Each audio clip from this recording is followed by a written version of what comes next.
Hi children, 4th class పిల్లలందరికీ good morning నాన్న. 4th క్లాస్లో మనం మాధవ వర్మ లెసన్ చెప్పుకుంటున్నాం కదా. ఆ లెసన్లో గ్రామర్ పార్ట్ కంప్లీట్ చేసుకున్నాం. మొన్నటి వీడియోలో వర్తమాన కాలం అంటే జరుగుతున్న పనిని తెలియచేసే క్రియాపదాలని వర్తమాన కాలం అంటారు కదా. మనం చేస్తున్న పని అంటే ఇప్పుడు ఏ పని చేస్తున్నామో అది వర్తమాన కాలంలోకి వస్తుంది నాన్న. అది మనం చెప్పుకోవడం జరిగింది. మీకు అందరికీ కూడా అర్థమై ఉంటుందని అనుకుంటున్నాను. ఈరోజు మాధవ వర్మ లెసన్లో క్వశ్చన్ ఆన్సర్స్ నేర్చుకుందాం మనం. చూడండి, ఇక్కడ 24 పేజ్ వర్క్ బుక్లో క్రింది ప్రశ్నలకు జవాబులు రాయండి.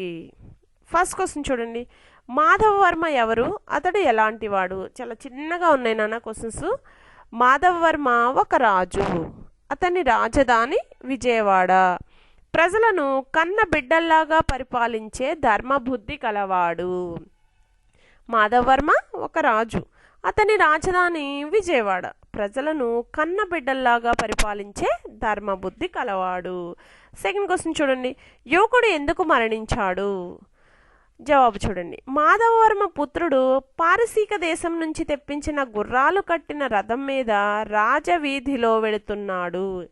మాధవ వర్మ పుత్రుడు పారసీక దేశం నుంచి తెప్పించిన గుర్రాలు కట్టిన రథం మీద రాజవీధిలో వెళుతున్నాడు.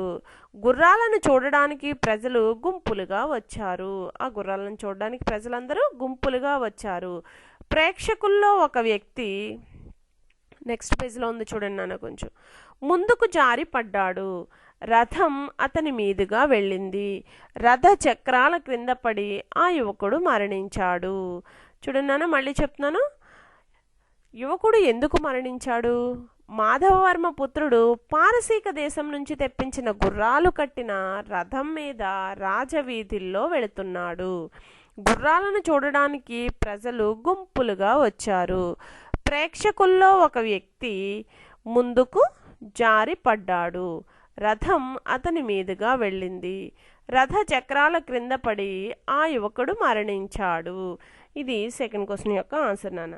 మీరు 1-2 questions, first question and second question neat hand రైటింగ్తో మీ నోట్బుక్లో రాసి 2 క్వశ్చన్స్ చూడకుండా రాయడానికి వచ్చేలాగా చదువుతారనుకుంటూ ఈ వీడియోని ఎండ్ చేస్తున్నానమ్మా.